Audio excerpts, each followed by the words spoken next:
우리 다 같이 묵도하심으로 주일 예배를 하나님께 드리겠습니다.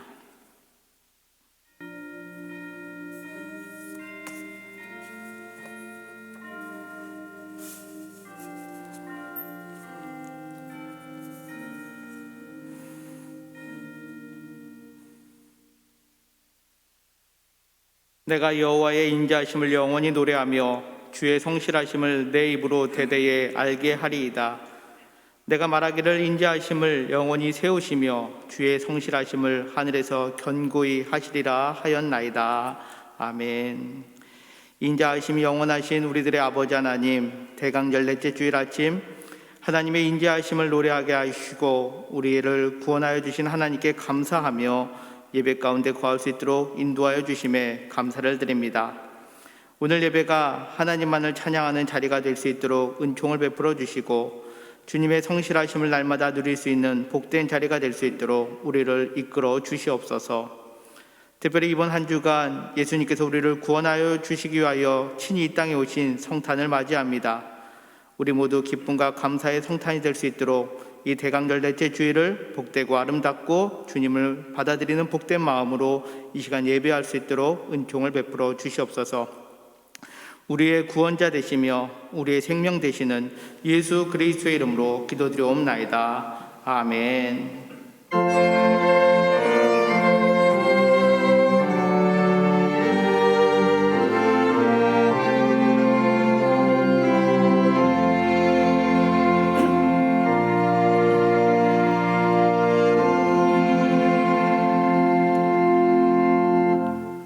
다 같이 자리에서 일어나셔서 찬송가 15장 찬양 드리시겠습니다.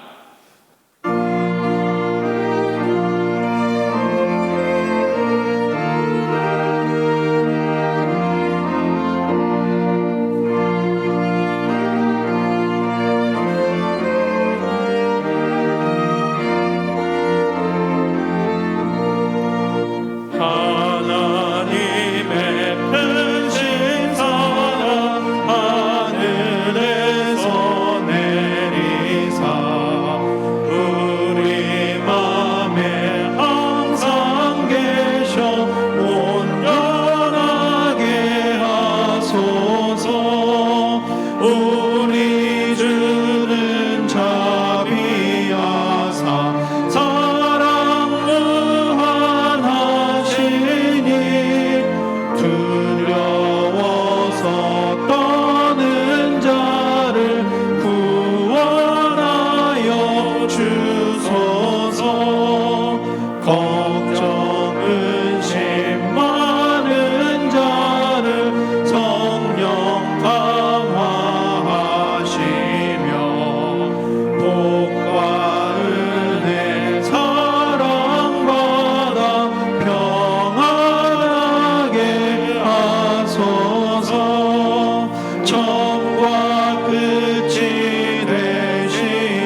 사도신경으로 우리의 신앙을 고백합니다.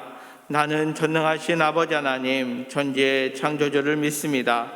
나는 그의 유일하신 아들 우리 주 예수 그리스도를 믿습니다.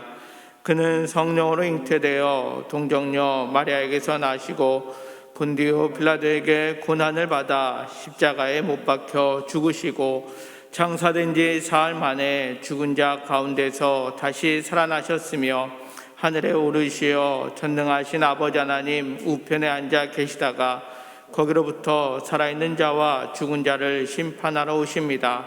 나는 성령을 믿으며 거룩한 공교회와 성도의 교제와 죄를 용서받는 것과 몸의 부활과 영생을 믿습니다. 아멘. 다 같이 자리에 앉으셔서 교독문 118번 구주강림 네 번째 교독문 함께 교독하시겠습니다.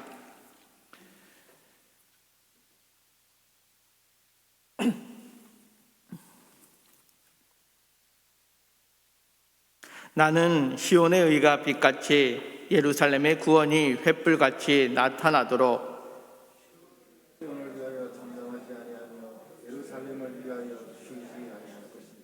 이방 나라들이 내 공의를 묻 왕이 다 내 영광을 볼 것이요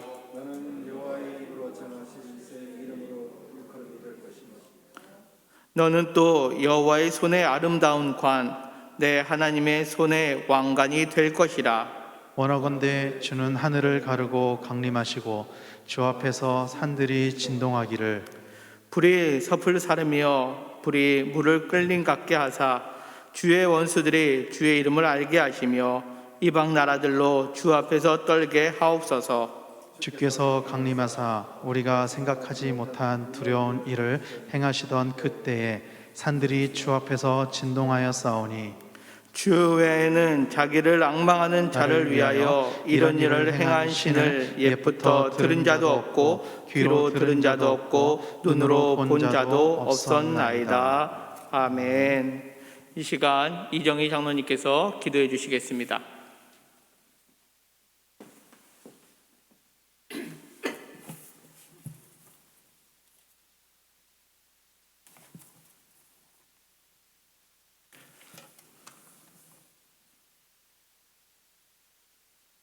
천지 만물을 창조하시고 이 세상을 사랑으로 다스리시는 전능하신 아버지 하나님, 은혜를 감사합니다.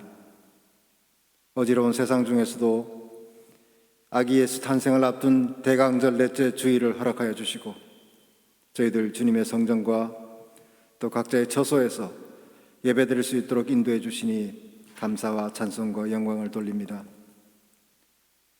이 시간 주님 앞에 머리 숙인 강변 식구들을 주님 굽어 살펴주시어서 저희들 온 마음으로 드리는 거룩한 예배가 주님 홀로 영광 받으시는 귀한 산제사가 될 수 있도록 인도해 주시기를 간절히 바라고 원하옵나이다.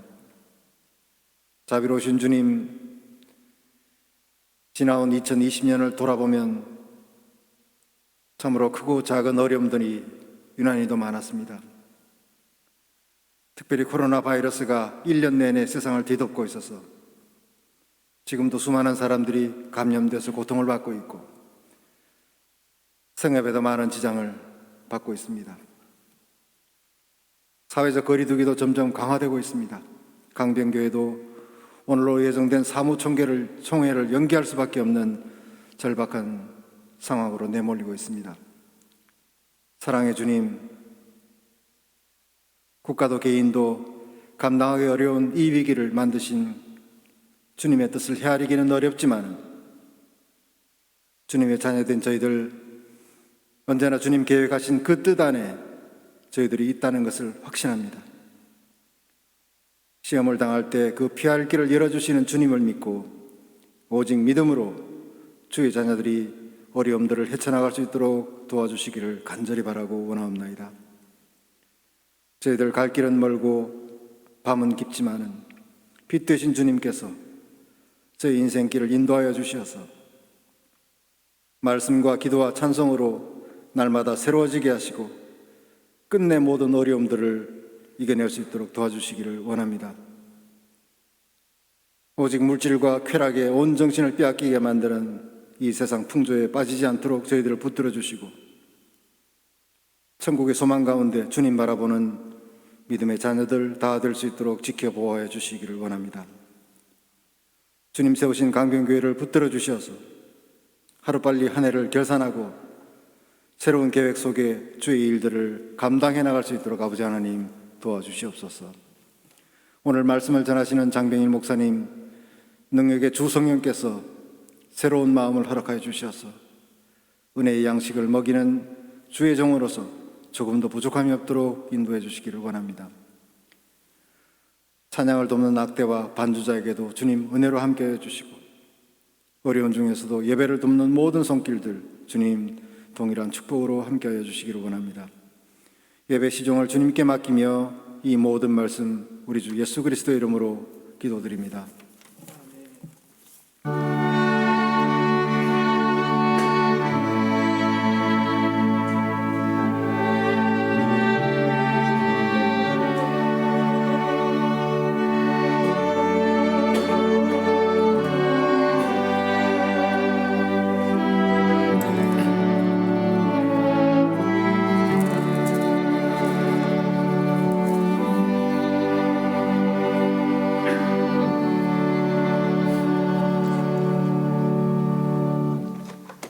다 같이 찬송가 105장 찬양 드리시겠습니다.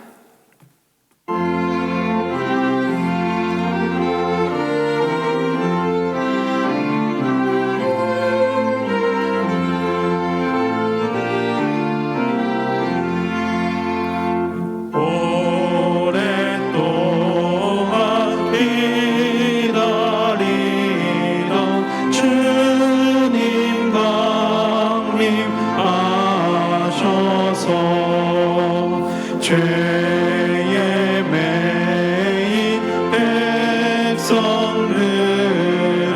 자유 얻게 하시네.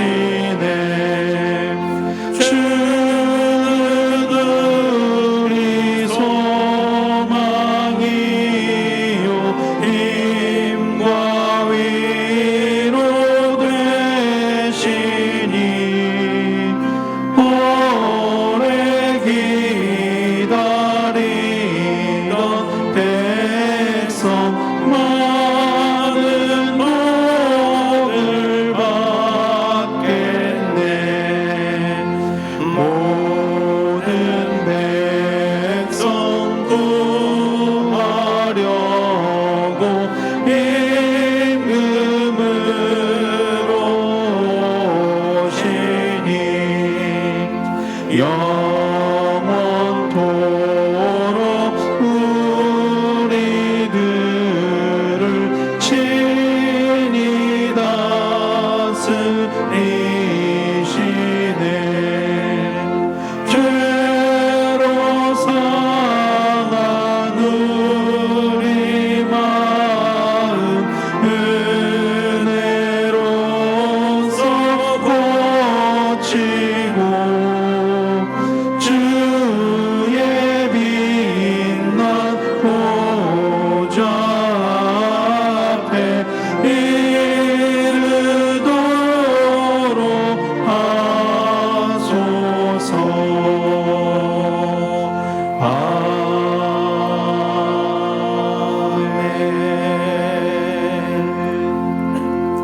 아멘.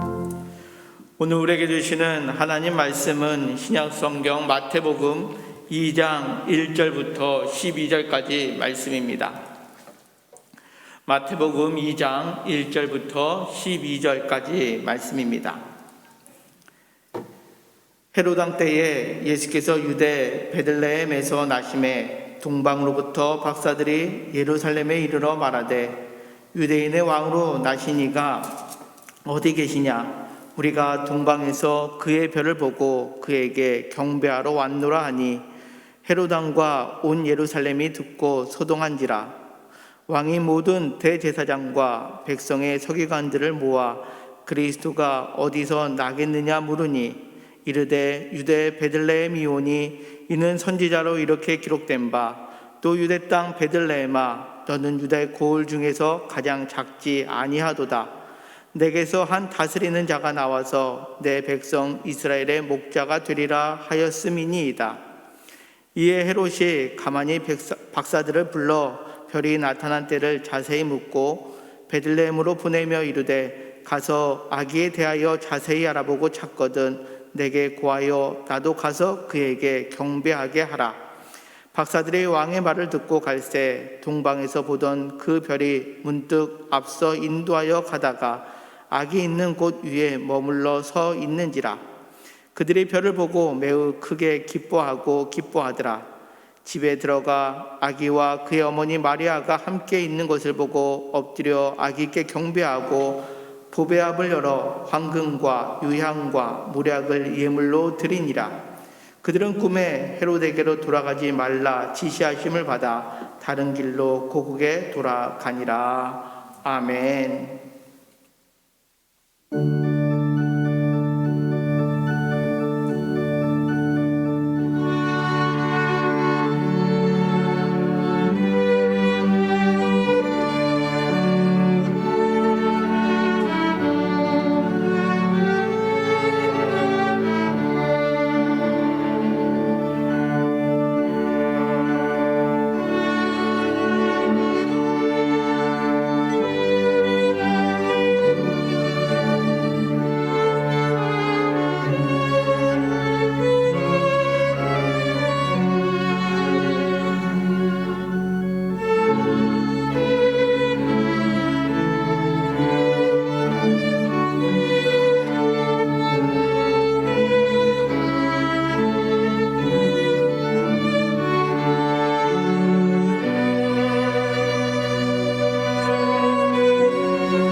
할렐루야. 우리 모두 주일날 아침 인사를 함께 나눕시다. 현장에서 예배 드리시는 그 소수의 분들, 그리고 가정에서 처소에서 예배 드리시는 모든 분들, 주님의 이름으로 축복하고 이 성탄의 예수님의 은혜와 축복이 여러분들 가정과 자녀들, 가족들 하시는 모든 일들 위에 함께 하기를 주님의 이름으로 간절히 축복합니다. 제 인생에 가장 큰 선물이 뭘까 생각을 해 봤어요. 가장 큰 선물이 뭘까? 목사이기 때문에 하는 말이라기보다 가만히 생각해 보니까 제일 큰 선물이 구원이더라고요. 하나님이 저에게 주신 가장 큰 선물, 구원의 선물. 정말 큰 선물을 제가 받은 거죠. 아이들에게 성탄절은 어떤 날이니? 이렇게 물으면은 아이들은 대부분이 성탄절을 어떤 날로 기억할 것 같아요. 아이들은 성탄절을 선물 받는 날로 그렇게 생각을 합니다. 산타클로스가 선물 주는 날. 이것이 아이들에게 있는 성탄절의 큰 이미지죠. 근데 가만히 생각을 해보니까 성탄절은 정말 선물 받는 날이더라고요. 바로 하나님의 선물을 받는 날이더라고요. 예수님도 이런 말씀을 하시거든요. 요한복음 3장 16절에 보니까 하나님이 세상을 이처럼 사랑하사 독생자를 주셨으니 이는 그를 믿는 자마다 멸망하지 않고 영생을 얻게 하려 하심이라. 이게 예수님께서 하신 아주 유명한 말씀 아닙니까? 근데 이 말씀을 보니까 정말 맞아요. 하나님이 세상을 이처럼 사랑하사 독생자를 이렇게 한번 설명을 더 하자라면 선물로 주셨으니 이는 그를 믿는 자마다 멸망하지 않고 영생을 선물로 얻게 하려 하심이라. 이 말씀이 맞는 거죠. 그러니까 하나님이 예수님을 우리에게 선물로 주셨어요. 그리고 그 선물로 주신 예수님은 그 예수님을 믿음으로 우리에게 구원, 바로 영생을 얻게 하려 하신 거예요. 그래서 예수님은 우리에게 길로 오세요. 구원의 길로 오세요. 죽음에서 영원으로 가는 그 구원의 길로 오세요. 이 세상의 삶에서 하늘의 삶으로 살 수 있도록 우리에게 길로 예수님께서 오세요. 참 이것은 우리에게 엄청난 은혜고 우리에게 엄청난 축복이죠. 바로 하나님은 예수님 안에 구원을 담아 두셨고 영생을 담아 두셨고 천국을 담아 두셨어요. 그리고 예수님을 믿음으로 그 영생을, 그 구원을, 그리고 그 천국을, 천국의 그 영광스러운 그 유업을 이어받을 자로 우리를 삼으셨다라는 이 엄청난 은혜가 예수님을 통해서 우리에게 온 거죠. 예수님이라는 선물을 가만히 우리가 묵상을 하고 그 뚜껑을 열고 그 안에 들어가 보면 참 그 안에는 무궁무진한 보화가, 무궁무진한 은혜와 축복이 그 안에 담겨져 있는 거죠. 바로 예수님을 선물로 주신 그 하나님의 은혜가 임하는 그 성탄의 시즌을 우리가 보내고 있습니다. 올해의 성탄의 시즌은 캐롤도 잘 들리지 않고 걱정과 두려움이 가득한 그런 그 시즌을 우리가 초유의 성탄의 시즌을 보내고 있지만, 하지만 그럼에도 불구하고 성탄에 예수님의 은혜와 축복이, 구원이 있는 거고, 이 세상에 어찌 보면 가장 그 성탄의 은혜가 필요한 때를 우리가 살고 있는 거죠. 성탄의 그 의미, 성탄의 그 은혜와 축복들, 이런 것들이 그 어느 때보다 필요한 그 순간을 온 세상의 사람들이 보내고 있어요. 오늘 이런 그 성탄을 우리가 준비하면서, 대강절을 보내면서 우리는 어떻게 그 성탄을 맞이해야 되나? 그 성탄을 맞이하는 다양한 모습들이 있는데요. 우리는 어떤 모습으로 성탄을 맞이해야 되나? 한번 생각을 해봅시다. 오늘 본문은 동방박사들 이야기입니다. 그들은 동방에서부터 예루살렘으로 온 사람들이에요. 페르시아라고 생각을 합니다. 페르시아에서 출발을 해서 바로 이스라엘, 예루살렘까지 온 분들이에요. 그들은 요즘으로 말하자면 과학자입니다. 바로 천문학자들입니다. 별을 연구하던 그 고대 시대에 별을 연구하던 과학자, 천문학자. 성경에서는 이들을 이 매지, 이 점성술사, 이 박사 이렇게 표현을 하곤 했죠. 그들은 별을 연구하며 나라와 민족의 그리고 개인의 미래를 점치곤 하는 그런 그 사람들이었습니다. 일종의 마술사라고 하지만 현재 생각하는 마술사라기보다 당시에는 아주 고도의 과학, 천문학적인 과학의 지식을 가진 당시에 존경받고 인정받았던 그런 그 사람들이에요. 왕이나 귀족들은 그들을 고문으로 삼기도 하고 자문을 얻기도 해요.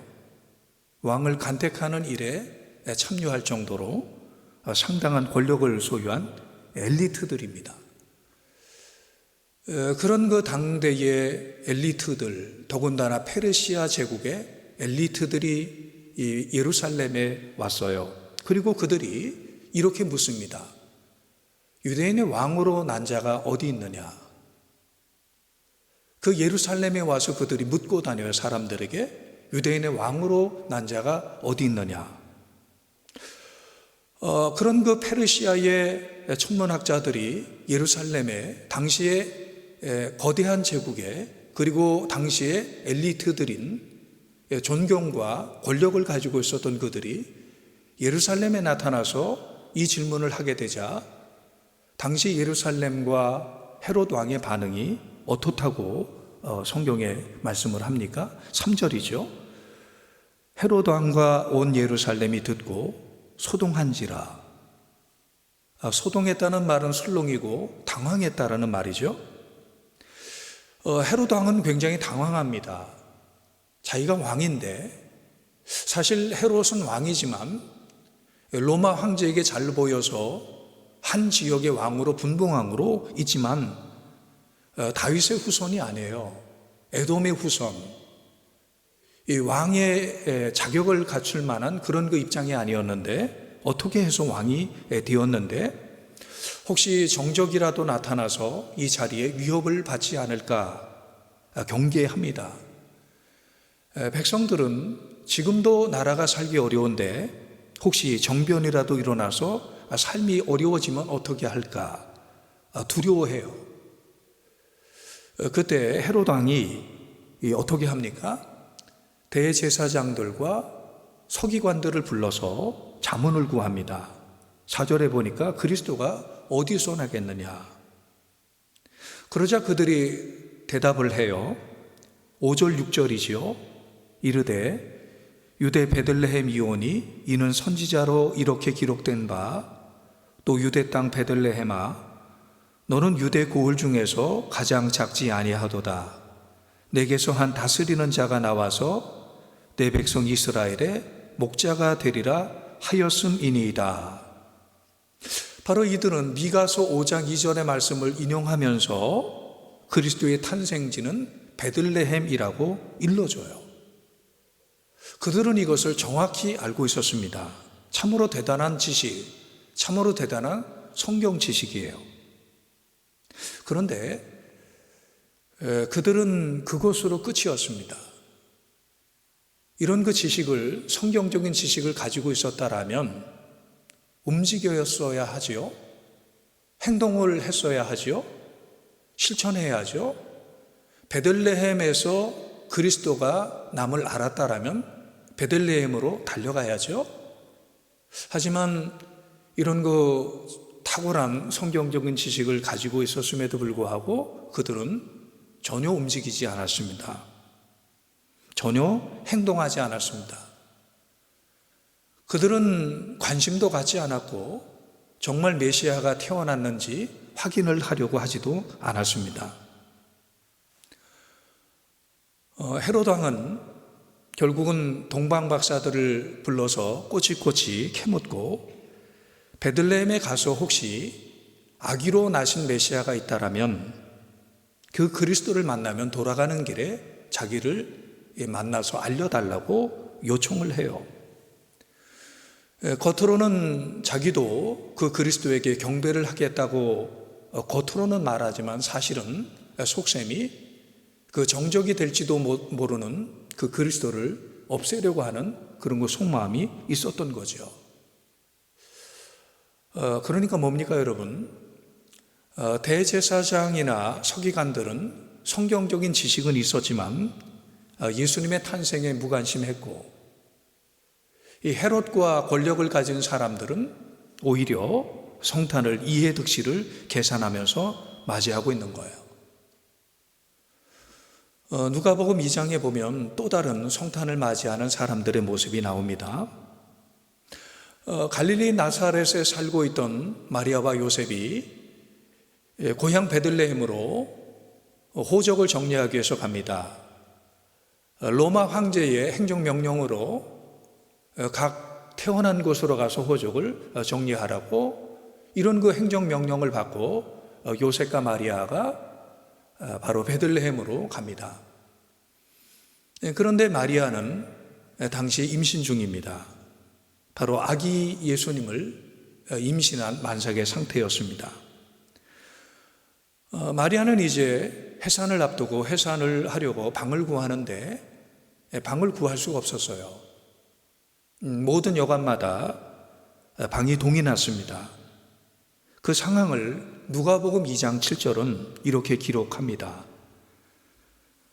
첫 아들을 낳아 강보로 싸서 구유에 뉘었으니 이는 여관에 있을 곳이 없음이로라. 이는 여관에 있을 곳이 없음이로라. 많은 사람들이 호적을 하러 베들레헴 고향으로 왔습니다. 아마도가 아니라 사실 그 여관마다 손님들로 가득 차서 방이 없었습니다. 그리고 여관 주인은 대목이지요. 이 대목을 맞이해서 이익을 추구하고 있습니다. 그런 가운데 만삭이 된 이 마리아, 그리고 행색이 초라한 마리아에게 그 어느 누구 하나 관심을 갖고 그 어느 누구 하나 마리아에게 이 해산할 수 있는 어떤 공간을 준비해 주고자 하는 마음을 가진 사람이 한 사람도 없습니다. 결국은 마리아는 마구간에서 해산하게 됩니다. 참 무정한 일이죠. 사람들이 참으로 매정하죠. 내 아내가 그렇게 해산한다면, 내 딸이 그렇게 해산한다면, 내 누이 동생이 그렇게 해산한다면 어떻게 그런 일이 있을 수 있겠습니까? 하지만 사람들은 너무 무지하고 무정하게 이 마리아가 마구간에서 해산할 수 있도록 그렇게 결국은 돼버리고 말았습니다. 성도 여러분, 오늘날의 성탄의 모습과 유사하지 않습니까? 양상은 다르지만 아무도 아기 예수의 탄생에 관심을 갖지 않는 그때의 모습이나 오늘의 모습이나 별반 차이가 없어 보이죠. 오늘날도 젊은이들은 성탄의 시즌이라고 하면 그저 먹고 마시고 쾌락을 즐기고 이것으로 성탄을 맞이하려고 하죠. 올해는 코로나19로 인해서 모일 수 없고 어디에서든지 마실 수 없는 그런 그 상황이 되어버려서 그렇지만 매년 성탄의 시즌이 되면 사람들은 거리로 나가서 마시고 먹고 쾌락을 즐기고 그리고 죄를 짓는 그런 그 성탄의 시즌으로 보내지 않았습니까? 정작 성탄의 주인공인 예수님에게는 관심이 없어요. 예수님 누군지, 예수님이 이 세상에 왜 오셨는지, 예수님이 우리에게 얼마나 중요한 분인지 관심을 갖지 않아요. 정작 성탄의 주인공인 예수님은 주인공이 되지 못하고 참으로 우리들이 먹고 마시는 그런 참으로 이상한 성탄의 잔치가 돼버리고 만 거예요. 그런데 그럼에도 불구하고 우리에게 위로가 되는 사람들이 있습니다. 바로 그런 가운데 동방의 박사들이 출연한 거죠. 그들을 통해서 우리는 성탄을 맞이하는 또 하나의 태도를 배우게 됩니다. 동방의 박사들 아주 먼 길을 옵니다. 그들이 출발한 곳은 페르시아에서 예루살렘까지 이스라엘까지 약 2000km의 아주 먼 거리입니다. 지금도 먼 거리인데 약 2000년 전에 2000km를 이동한다는 것은 좋게 수개월이 걸리는 아주 멀고 먼 거리입니다. 산을 수없이 넘어야 했고 강을 수없이 건너야 했고 그리고 아마 사막을 그 낮에는 매우 뜨겁고 그리고 밤에는 매우 차가운 추운 그 사막을 수차례 건너야 되는 아주 어렵고 힘든 그 여정을 이들이 겪어야 했습니다. T.S. 엘리엇이라는 시인, 바로 이 T.S. 엘리엇이 동방박사의 여행이라는 시를 썼어요. 이 시의 앞부분을 보면 이렇게 엘리엇은 표현을 합니다. 혹독한 추위였습니다. 여행을 하기엔, 그토록 긴 여행을 하기엔 연중 가장 고약한 때였지요. 길은 푹푹 빠지고 날씨는 매섭고 바로 한겨울이었지요. 거기다 낙타들은 상처가 나고 발이 붓고 고집을 부리며 질척거리는 눈 위에 누워버렸습니다. 그리고 낙타꾼들은 욕지거리에 불평을 하며 도망치고 술과 여자를 요구했습니다. 밤에는 모닥불도 꺼지고 쉴만한 곳도 없었습니다. 도시는 적대적이며 마을은 불친절했습니다. 동네는 불결하며 바가지 요금을 강요했습니다. 혹독한 시련이었습니다. 마침내 우리는 밤을 새워가며 여행을 하기로 했습니다. 토막잠을 자면서 이 모두가 바보시시라는 목소리가 우리 귀에는 들려왔습니다. 동방박사들의 이 여정은 결코 안락함은 물론이려니와 결코 쉽고 가벼운 여정은 아니었습니다. 하지만 이 땅에 오신 예수를 경배하고자 하는 마음은 그럴수록 더 커졌어요. 이 고생이 심하면 심할수록 성탄의 예수님을 맞이해야 되겠다라는, 성탄의 예수님을 경배해야 되겠다라는 이 마음은 더욱더 불일 듯이 일어났습니다. 이것이 가능한 것은 바로 그들의 작은 믿음이죠. 이방인이지만 그들의 믿음, 한 별을 보고 그 별 가운데 비전을 보고 그 별 가운데 그리스도의 나심을 앙망하게 되는 이런 그 말씀을 붙잡은 그들의 믿음, 이것이 바로 이 어려운 여정을 견디게 했고 결국은 그 예수님을 맞이하게 됩니다. 그들이 잠시 별을 잃었다가 다시 별을 발견하게 되죠. 베들레헴 위에 찬란하게 떠있는 그 별을 발견하고 그들이 그곳을 향해요. 그리고 그들이 그곳을 향하면서 얼마나 기뻐했는지 오늘 본문 10절에 보니까 알 수 있습니다. 그들이 별을 보고 매우 크게 기뻐하고 기뻐하더라. 너무너무 기뻐했다라는 말이에요.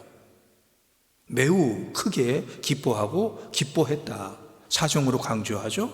매우 기뻐했다 그래요. 그들은 멀리 동방에서 왜 이곳을 왔다고 말을 합니까? 2절에 보면 경배하러 왔다, 예배하러 왔다 이렇게 기록되어 있어요. 마태복음 2장 2절, 유대인의 왕으로 나신 이가 어디 계시냐? 우리가 동방에서 그의 별을 보고 그에게 경배하러 왔노라. 동방의 박사들이 그 여정을, 그 오랜 여정을 겪으면서 이렇게 온 이유는 한 가지였습니다. 만왕의 왕으로 오신 예수 그리스도, 온 인류의 구원자로 오신 예수 그리스도, 나의 구원자로 오신 예수 그리스도, 그분 앞에 엎드리고 싶은 거예요. 그분 앞에 경배하고 싶은 거예요. 이 경배의 소원, 이 경배의 마음을 가지고 그들이 찾아온 거예요. 그리고 하나님은 그들의 그 경배의 열망을 받아주세요. 무시하지 않으세요. 드디어 주님은 이 박사들을 인도하세요. 하늘의 별을 통해서, 그리고 하나님의 놀라운 초자연적인 섭리를 통해서 그들을 마침내 예수 그리스도, 이 아기 예수 그리스도 앞으로 인도해요. 예수님을 만나게 해요. 그리고 그들의 열망처럼 그들은 결국 예수님을 경배하게 합니다. 11절 상반절입니다. 집에 들어가 아기와 그의 어머니 마리아가 함께 있는 것을 보고 엎드려 아기께 경배하고, 집에 들어가서 이 동방의 박사들이 맨 먼저 무슨 일을 했습니까? 경배했습니다. 누구에게 경배했습니까? 아기 예수께 경배했습니다. 여기 주목할 것이 있어요. 동방의 박사들이 별을 보고 이곳까지 왔습니다. 별이 그들을 인도했습니다. 하나님은 동방의 박사들을 인도하는데 별을 쓰셨습니다. 하지만 하나님이 별을 썼지만 동방의 박사들은 그 별을 경배하지 않아요. 하나님은 별을 쓰실 수 있어요. 그 쓴 별을 경배하는 순간 그것이 바로 우상이 되는 거예요. 하나님은 예수님을 이 땅에 오시게 하기 위해서 그 순결하고 그리고 아주 경건했던 마리아를 씁니다. 마리아라는 아름다운 여성을 쓰십니다. 하지만 마리아는 경배의 대상이 아니에요. 보세요. 여기 11절에 보시면 집에 들어가서, 아기 예수가 있는 집에 들어가서 박사들은 누구를 경배했다고 그럽니까? 아기께. 그 옆에 누가 있다 그럽니까? 마리아가. 경배의 대상은 한 분이었습니다. 경배의 대상은 오직 한 분, 누구였습니까? 아기께 경배하고, 이렇게 말해요. 이 아기가 바로 우리의 경배의 대상이에요. 우리의 경배의 대상은 오직 하나님이에요. 육신을 입고 오신 하나님, 온 인류의 구세주가 되게 오신 하나님, 바로 그 하나님만이 경배를 받기에 합당하신 분이에요. 그 프랑스 프로방스, 남부 프로방스 지방에 가면은 이런 그 화자되는 이야기가 있어요. 남부 프로방스 지방의 4명의 목자가 베들레헴으로, 예수님이 나신 베들레헴으로 떠납니다. 첫 번째 목자는 포도주를 준비해서 가고, 두 번째 목자는 빵과 치즈를 준비해서 가고, 세 번째 목자는 계란을 준비해서 가고, 네 번째 목자는 아무것도 준비하지 못하고 갑니다.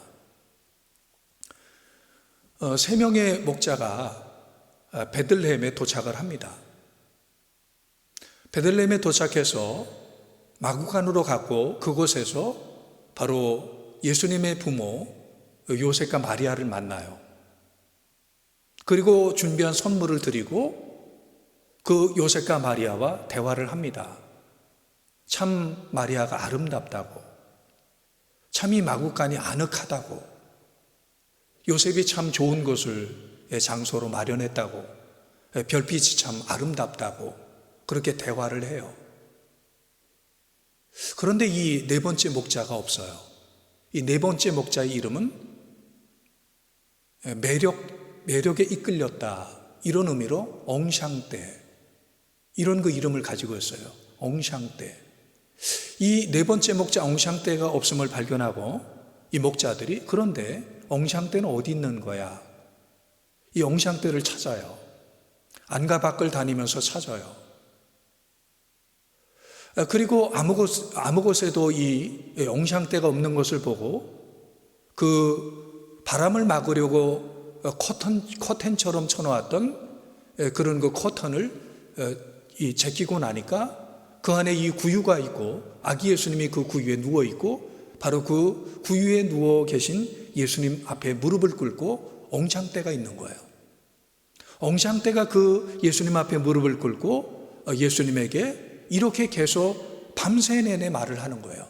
예수, 예수, 예수, 예수. 이렇게 밤새 엉샹때는 예수님의 이름을 부르고 예수님의 이름을 경배하고 예수님 이름 앞에 무릎을 꿇고 밤새도록 경배를 하는 거예요. 성탄절을 영어로 크리스마스 이렇게 말하죠. 이것은 두 단어의 합성어라는 것을 아시지 않습니까? 크라이스트 그리고 마스. 크라이스트는 예수님이죠. 그리스도죠. 마스는 바로 예배를 말하는 거예요. 그래서 이 크리스마스는 하나님을 경배하는, 예수님을 경배하는 날. 크리스마스를 가장 잘 맞이하는 것은 다른 것이 아닙니다. 바로 예배하는 것입니다. 경배하는 것입니다.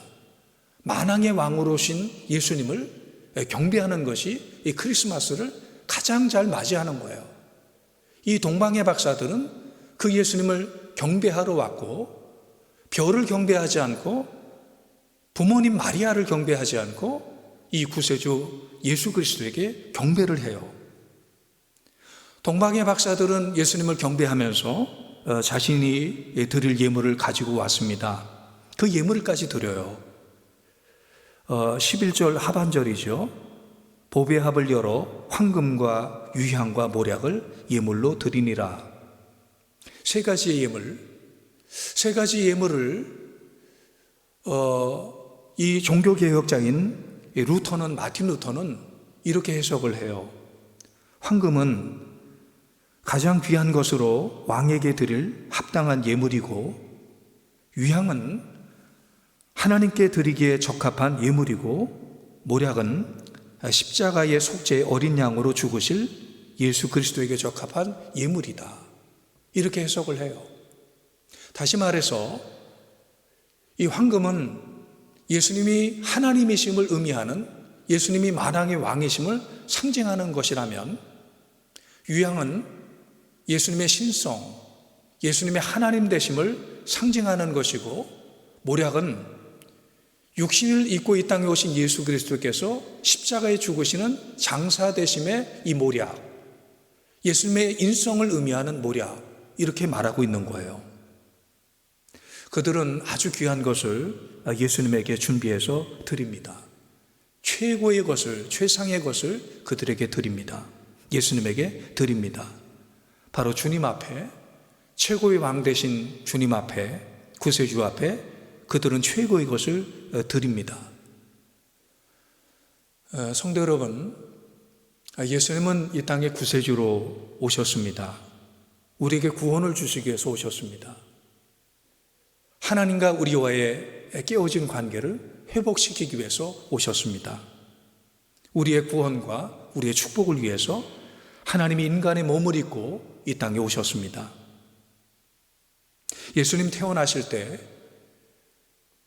동물들이 살고 있는 이 마국간, 이 말구유에서 태어나셨습니다. 우리들은 구유에 태어나신 예수님을 말할 때마다 예수님이 겸손하시다고 이렇게 이야기를 합니다. 하지만 예수님이 말구유에서 그리고 마국간에서 태어나신 것은 예수님의 겸손하심이라기보다 우리들의 무지함, 우리들의 매정함, 우리들의 이 무지함 아니겠어요? 누가복음 2장 7절에 보면 예수님이 구유에서 태어나시게 된 이유가 설명되어 있습니다. 여관에 있을 곳이 없음이로라. 이 말씀은 예수님께서 이 말구에서 태어나신 것은 만약에 이 여관에 있을 곳이 있었다라면 예수님께서 말구에 태어나지 않았을 것을 의미하는 거예요.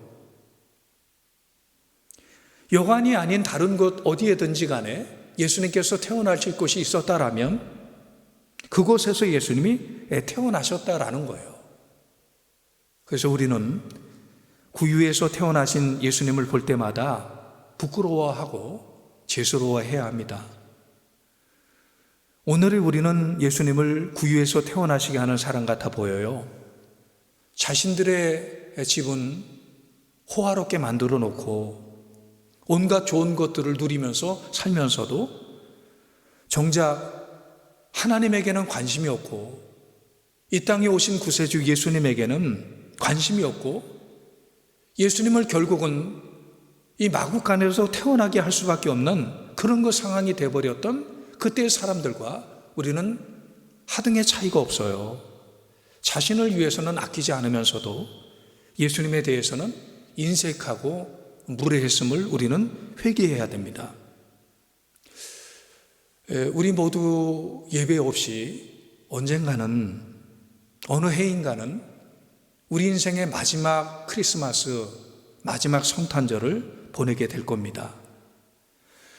매년 성탄절 메시지를 그 그리스도에 대한 메시지를 들으면서도 진정으로 그분을 만나지 못한 채 주님 앞에 가게 된다면, 그리고 또 그 주님을 영접했다 하더라도 정말 주님을 온 마음과 정성을 다해서 섬기지 못하고 주를 위해서 헌신하지 못하고 주님 앞에 가게 된다라면 우리는 주님 앞에 무슨 말을 하겠습니까? 우리는 올해 성탄을 맞이하면서 그 예수님을 마구간에서 태어나게 하는 인색하고 이 완악한 사람이 되서는 안 됩니다. 이 예수님의 태어나심을 정말 경배하고 축하하기 위해서 그 먼 거리 페르시아에서 출발해서 그 산을 넘고 강을 건너고 사막을 넘어서 결국은 베들레헴 그곳으로 와서 그 아기 예수 앞에 황금과 유향과 모략을 경배하며 드렸던 이런 그 동방박사의 마음이 우리의 마음이 되고 우리의 모습이 돼야 됩니다. 하나님은 말씀하세요. 마음을 다하고 뜻을 다하고 정성을 다하여 하나님을 사랑하라. 하나님과 예수님에 대해서 적당히 대충 인색하게 무례하게 그렇게 대해왔던 우리의 모습을 성찰하고 회개하고, 이제는 다시 우리의 모습을 회개하면서 정말 온 마음과 뜻과 정성을 다하여 하나님을 사랑하는 이런 그 모습들의 회복이 우리에게 있어야 됩니다. 그래서 평화의 왕으로 오신 예수님, 만왕의 왕으로 오신 예수님을 통해서 세상과 직장과 기업과 가정과 여러분의 가족들, 그리고 이 땅의 교회들의 바로 평화의 축복, 내 자리 넘치나이다 하는 이런 그 고백이 있는 하나님의 은혜와 축복, 이런 그 은혜와 축복이 성탄의 시즌을 맞이하는 여러분 모두 위에 임하게 되기를 주님의 이름으로 간절히 축원합니다. 기도하겠습니다. 하나님 아버지, 참으로 어려운 때이지만 올해도 어김없이 성탄절이 다가옵니다. 올 성탄절에는 예수님을 마구간에서 태어나게 하는 인색하고 완악한 사람이 되지 않기를 원합니다. 예수님의 태어나심을 축하하기 위해서 그 먼 동방에서부터 찾아와서 황금과 유향과 몰약을 예물로 드리며 아기 예수께 경배했던 동방 박사들과 같은 마음으로 예수님을 맞이하는 우리 모두가 되게 하여 주옵소서. 예수님의 이름으로 기도하옵나이다. 아멘. 이제 준비한 헌금 봉헌하시겠습니다.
기도하겠습니다.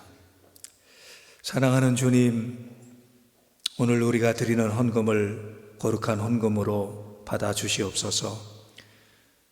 주님이 우리의 삶과 우리의 물질을 붙잡아 주지 않으면 우리는 살 수 없고 궁핍해질 수 있다는 사실을 기억하게 하시고, 주님을 우리의 공급자로 또 우리의 통치자로 주관자로 믿게 하여 주시옵소서. 우리가 감사함으로 믿음으로 드린 예물이 선한 사업에 사용되게 하시고 구원의 사역에 사용되게 하시고, 가난한 이웃을 돌아보고 주님을 모르는 영혼을 구원하는 일에 값지게 사용되게 하여 주시옵소서. 우리 사랑하는 성도들을 주님의 강한 손과 은혜의 방패로 지켜주시고 보호해 주시고, 주님의 얼굴을 성도들에게 비추어 주셔서 은혜와 평강이 넘치게 하여 주시옵소서. 우리 성도들의 가정에 근심 걱정 사라지게 하시고 찬송이 울려 퍼지는 평화로운 가정이 되게 하여 주시옵소서. 힘들고 어려운 일을 만나면 하나님께 내어 맡기는 믿음의 사람이 되게 해주셔서 믿음으로 승리하는 하나님의 복된 성도들이 되게 하여 주시옵소서. 하나님, 우리들에게 선을 베풀 힘이 있게 하시고 또 좋은 사람을 만나는 법과 결정과 선택의 은혜를 베풀어 주시고 하나님의 영광을 위해서 값지게 쓰임받게 하여 주시옵소서. 예수님의 이름으로 간절히 기도하옵나이다. 아멘.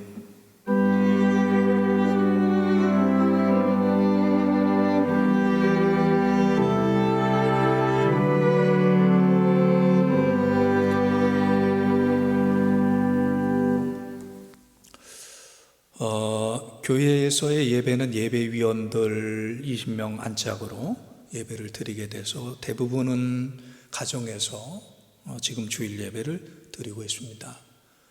참 안타까운 일이지만 그럼에도 불구하고 신령과 진정으로 예배하시고 또 그곳에서 주님의 음성과 주님의 만져주심을 경험하기를 바랍니다. 사실 이렇게 예배를 인도하는 저로서도 참 당황스럽고 굉장히 어려운 건 마찬가지입니다. 하지만 이런 가운데서도 드려지는 예배가 하나님을 영화롭게 할 줄로 믿습니다. 성탄절 예배도 우리는 온라인 예배로 드려야만 되겠습니다. 성탄절 예배 12월 25일 성탄절 예배 11시에 온라인으로 예배를 드리도록 그렇게 하겠습니다. 성탄절 예배 드릴 때 여러분들 그 온라인으로 접속을 하지 않습니까? 그러면 그날은 그 댓글 달기를 이용해서 성탄의 인사를, 성탄의 축복을 함께 나눌 수 있도록 그렇게 좀 했으면 좋겠어요. 우리가 성탄절에 주일에 만나서 예배는 못 드리지만 온라인 상에서 만나서 서로를 축복하고 서로 성탄의 인사를 나누는 그런 그 댓글 달기를 통해서 시간을 갖도록 그렇게 하겠습니다. 성탄절 전야제도 온라인 유튜브를 통해서 진행을 합니다. 성탄절 전야 12월 24일 저녁 8시에 온라인으로 이 전야제를 열도록 그렇게 하겠습니다.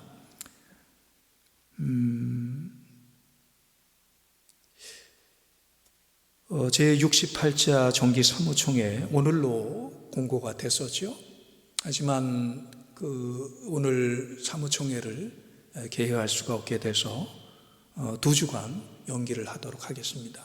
사무총회는 2주 전에 공고하도록 그렇게 돼 있어서 1월 3일, 다음 주일이 아니라 1월 3일로 사무총회를 연기하는 것으로 공고하겠습니다. 자, 이제 주보에 있는 공동 기도문으로 함께 기도하시겠습니다. 우리에게 진정한 회복과 참 자유를 주시기 위해 이 땅에 오신 주님, 어두워진 마음의 눈을 밝혀주시고 빛으로 인도하여 주시는 은혜에 감사와 찬양을 올려드립니다. 우리의 심령이 가난해지고 청결하게 되어 하나님을 볼 수 있게 하시고 왕 되신 주님을 기쁨으로 맞이할 수 있게 하옵소서. 주님의 손과 발이 되어 섬김과 나눔을 실천하며 이 땅에 하나님의 나라를 세워가는 성도와 교회가 되게 하여 주옵소서. 우리의 모든 어려움과 인생의 무거운 짐을 주님께 맡기고 허락하신 풍성한 구원의 삶을 소망하며 누릴 수 있는 믿음의 가정들이 되게 하여 주옵소서. 천지 만물을 창조하시고 역사를 주관하시는 하나님의 충만하신 은혜로 이 나라와 온 열방을 치유하시고 온전케 하여 주옵소서. 이 땅에 구세주로 오신 예수님의 이름으로 기도합니다. 아멘. 다 일어나셔서 찬송가 111장 찬양하시겠습니다.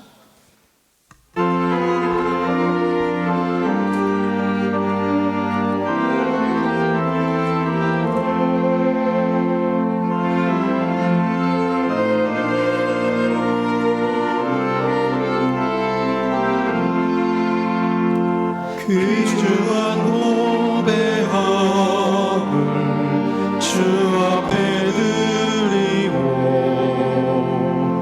우리의 몸과 마음도 다 함께 바치세.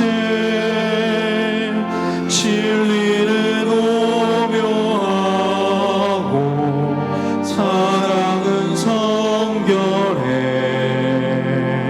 주께서 탄생하신 거룩한 날일세.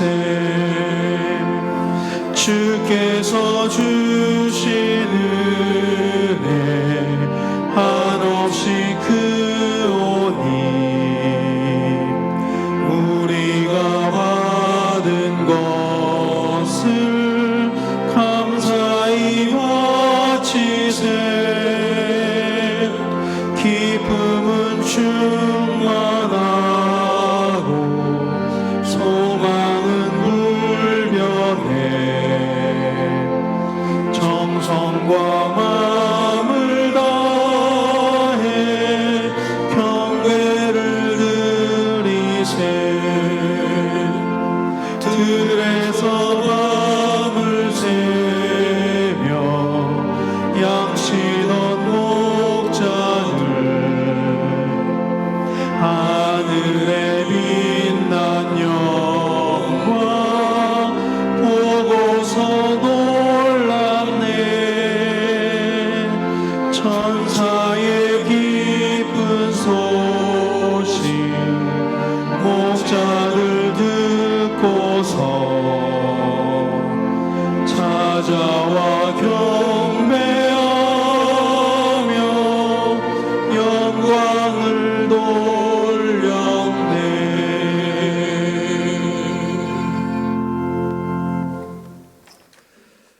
지금은 우리 주 예수 그리스도의 무한하시는 종과 하나님 아버지의 극진하신 사랑하심과 성령님의 감화, 감동, 인도하심이 오늘 거룩한 주일날 하나님을 예배하고 경배하는 하나님의 귀한 자녀들과 그 가정과 일터와 사역과 앞날과 이 나라 이 민족 온 세상 위에 이제로부터 영원토록 함께 하시기를 간절히 축원하옵나이다.